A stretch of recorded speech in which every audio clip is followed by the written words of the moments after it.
Magandang araw na naman pong muli sa inyong lahat mga ka-vlog, boss, idol, regular viewer, silent viewer at kasama na rin po ang lahat ng mga OFW. So ang gagawin ko po ngayon ay magko-connect po ako ng fuse box na bago. So yung mga nagdaang video po kasi ay may nasunog na fuse box. So ito po siya. At pinabilhan ko ng bago. So ito po yung dump truck ay itong 10-wheeler truck na nasunog po yung fuse box. So nagpa-order po ako at papalitan ko po.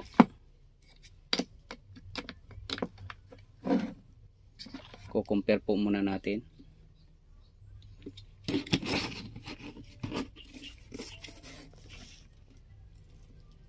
So parehas na parehas po siya. Ayan. So 6 na fuse na nakalagay at yung pagka-align dito ay parehas na parehas po siya. Ayan. So ikukunik ko na po to dahil yung wiring po dito ay may init po yung terminal ng fuse at nasunog.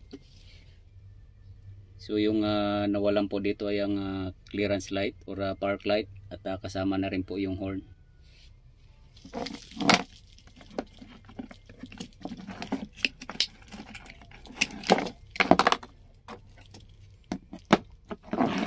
So ang gagawin ko po dito ay gagayahin ko lang po yung pinagtanggalan nito. Ayan. So yung dalawa dito ay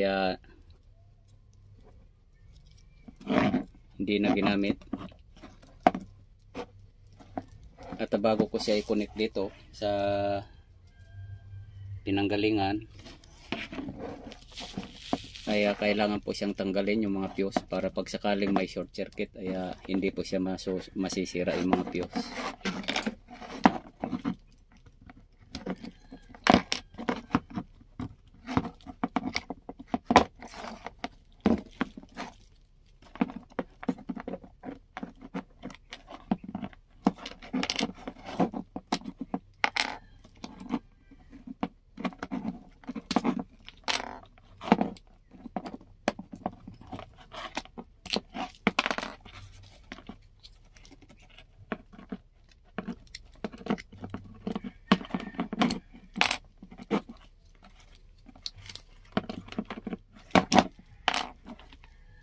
Yan.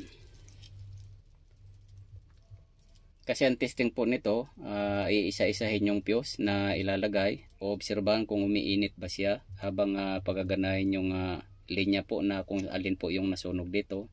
So papakiramdaman o kaya kung may short circuit ba. So pwede po natin lagyan ng mga sirang fuse at jajamperan para malaman kung may short circuit, para hindi masayang yung bagong fuse na to. Kasi pag may short circuit masisira po yung mga fuse na to. So sayang po, bago po itong mga fuse na to. Pag final testing na po, doon na po ibabalik to.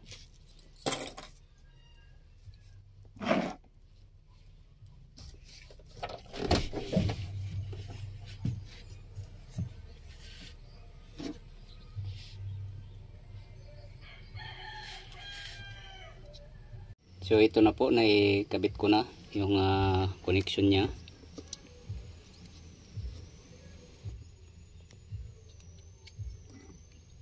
So na-testing ko na po to at i-test po natin ulit para makita rin natin.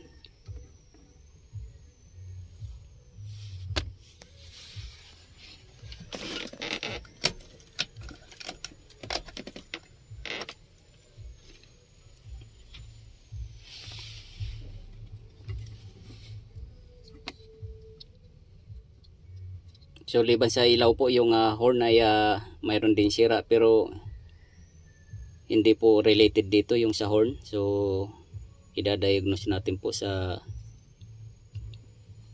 susunod. So ito po muna ang titingnan natin, itong mga lightings.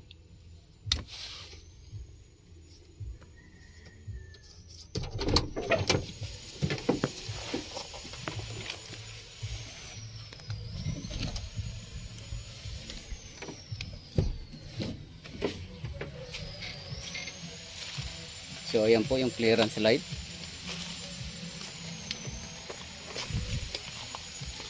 Ito.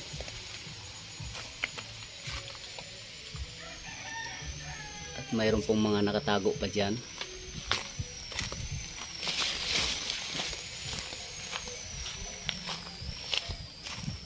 Yan.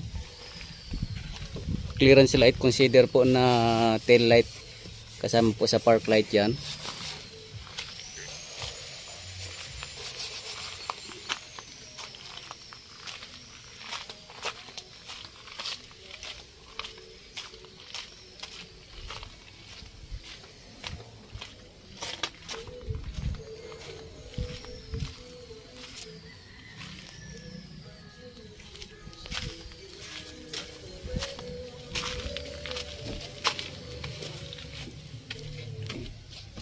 Yan, so okay na po siya.